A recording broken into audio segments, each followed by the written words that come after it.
This was such a hard video to make. While I was typing up the script to this video, I tried to recount some stories in my head, but I just kept dissociating from how traumatic this period of my life was. Even listening to some trending TikTok sounds from this era still kind of sends me into a little panic attack. Specifically that one Pan Zoom song, if you know what I'm talking about.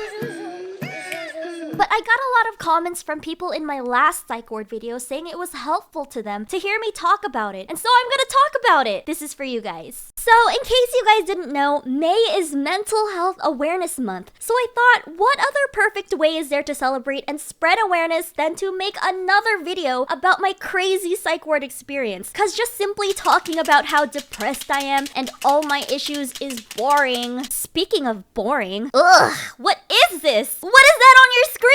Don't tell me you're watching this video on something other than Opera GX. That's right, this video is sponsored by Opera GX. Say goodbye to your naked and boring side character of an internet browser and start actually living like a badass main character by switching over to Opera GX. With Opera GX, you can highly customize and mod your browser to match your desktop setup and aesthetic down to the smallest details. You'll have access to the GX store where you can find endless mods with vibrant themes, music, and sound effects that'll bring your browsing experience to life. You can have this badass animated One Piece theme, this cozy lo-fi theme, or even whatever the heck this is. There's so many customizable parts, from background music, keyboard sounds, tab sound effects, opening splash screens, custom fonts, icons, and even shaders. And if that's not already insane enough, you can mix and match multiple mods to create a truly unique setup tailored to you. You can even utilize this video pop-out feature so I can annoy you in the corner while you do other things.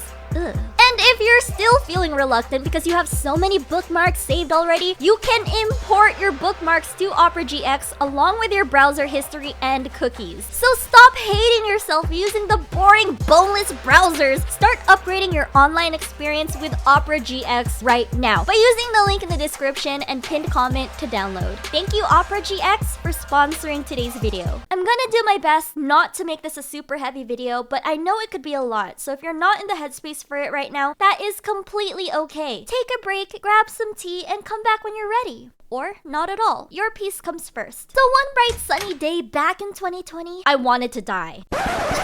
Okay, I'm so sorry. Let me rephrase that. My intrusive thoughts won. Back in 2020, my mental health was at its worst. And in the midst of some conflict I was going through at the time, I broke. Then family dropped me off at the nearest ER where they assessed that I would be involuntarily admitted to somewhere where people would help me. Basically, I didn't even know I was going to be admitted into the psych ward that day. I was just in a full-blown panic attack and couldn't coherently answer their assessment questions. I remember one question they asked me was what the similarity was between an elephant and a bicycle. I answered that they were both big, because they are, right? But the nurse looked me dead in the eye and said, "That's wrong." Like, what? What was I supposed to say? Are they not both big?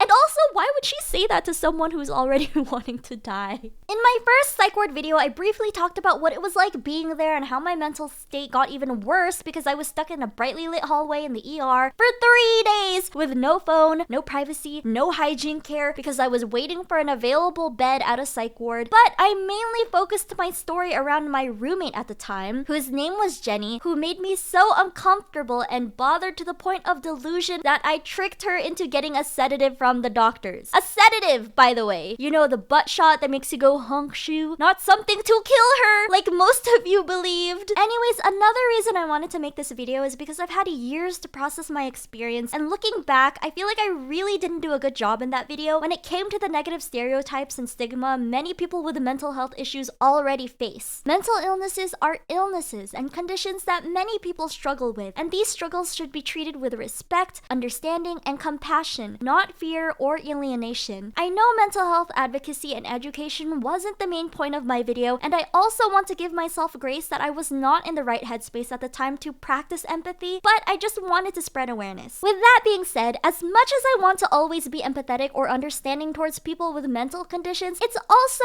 okay to say that it isn't easy to. I became especially guarded in the psych ward following an incident where I was taking a nap in my room and woke up horrified to a man choking his chicken.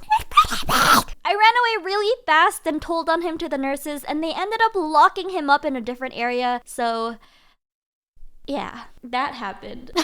Anyways, a lot can go on in a psych ward, but the daily routine was always the same. I'm woken up around 7 a.m. in the morning to a nurse taking my vitals, then I joined the rest of my troubled peers for breakfast. Then I would sit in my room for hours, doing nothing. Absolutely nothing. I was either staring at the roof, contemplating my existence and regretting everything I said that led me to this place, or crying and crashing out for maybe 30 minutes to an hour about how nobody loved me. Then back to staring at the roof. Unlike other psych wards, we didn't have access to activities or entertainment like a TV, books, or even crayons. We couldn't even go outside. If we wanted to go outside, we had to ask a nurse to unlock this door that would lead to a balcony that was hardly a balcony. It was just a small room with crusty windows that had some tiny opening for outside air ventilation. But that room was the most outside I could feel, since we had no windows anywhere in the psych ward and our bedroom windows were frosted over so we couldn't see outside. Being in that type of environment for days without access to a therapist or friends or anyone who truly cared about you is terrible for anyone's mental health. I'm sure other psych wards function differently depending on the hospital and the resources available, but I feel like I was literally only there so they could keep me from killing myself. And I guess you can argue that that's exactly what the place is for. They're there to keep you alive. But nothing was really being done to actually help me get out of that headspace. It wouldn't be until around 12 to 1 p.m. for our activity coordinator to come in and unlock the room with all the activity stuff and the TV. So for 4 to 5 hours in the morning, we had to just do nothing. People would literally pace the hallways back and forth for hours or stand and awkwardly stare at each other. Or just sleep in the room, which is what I did. I eventually ended up begging one of the nurses for some paper so I could at least entertain myself with origami, but they for some reason were only able to give me one piece of paper. So I ripped it into many small squares to try and make it last as long as I could, and that's how I kept myself busy. But of course, a single piece of paper only lasts so long, and aggressively crying and gagging was starting to get really boring. So I made my way to the activity room when it finally opened, and this is when I had my first interaction with that orange hair guy from my old psych ward video. The activity coordinator had me sit in front of him during our activity free time to do some painting. I didn't know anything about this dude other than that he had serious anger management issues, and that earlier I witnessed him punching one of the nurses. He scared the shit out of me. I mean, who wouldn't be scared if they were seated next to someone who you witnessed just punch one of the tiny nurses? I was honestly thinking, oh my god, if I sit here, he's going to punch me for no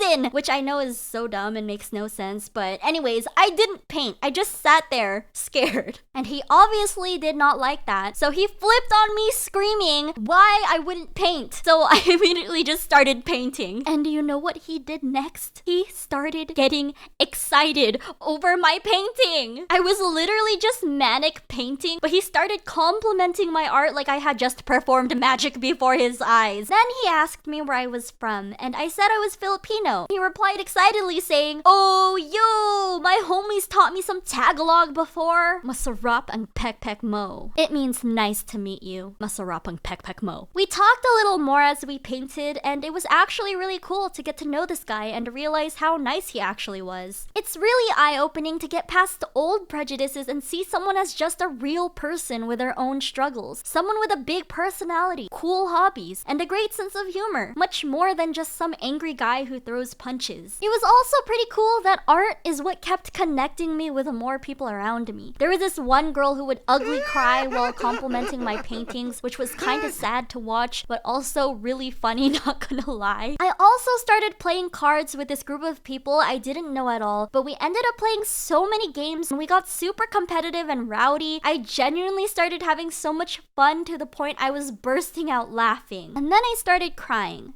Because from everything that was happening to me, I would never think it'd be possible for me to feel anything but despair while I was here, let alone have fun. I was so severely depressed that I genuinely didn't think I'd be able to feel happy or laugh again, especially with these people whose names or backgrounds I didn't even know. And I think that was the first time I realized that I may have gone through the worst I've ever been through, felt the lowest I've ever felt, but this moment felt like proof that those terrible days don't last forever, even if it feels like it will. Healing isn't linear or perfect, and of course these moments of happiness can feel hopelessly fleeting, but I feel like I owe it to myself, who has already gone through so much, to try and find more ways to heal and live happily, and to be kinder and more patient to myself when I do need extra help. Even if it's hard to remember, the things I love to do still make me happy for a reason, and I'm always reminded that there are a lot of people who do love and care about me when I do make the efforts to surround myself with good people. And I also thought that if I'm gonna make such an extreme choice of offing myself, I might as well make the choice to stop people pleasing and living for other people and fully prioritize and choose myself for a change. Do everything that makes me happy and getting the help I need to help me get there. Because I deserve to be happy!